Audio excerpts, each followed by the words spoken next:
Good morning, everybody. It's Dr. A back in the garden.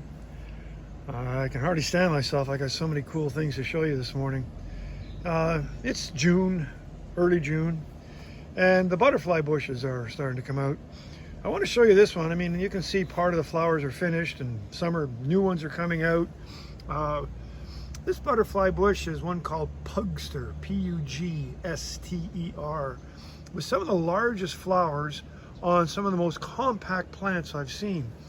Now you can see in my garden, I just put everything together. So you got yellow coneflowers or rudbeckia beside it.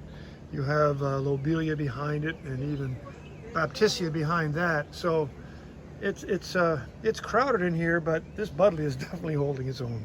So I'm all about these things. They attract the butterflies, they attract the pollinators, and I'm loving them. I can even bring them in as cut flowers. So this is Buddleia, butterfly bush, and one of them called Pugster. This is probably Pugster pink. All the best. Get out in the garden, turn off the news, and let's get dirty.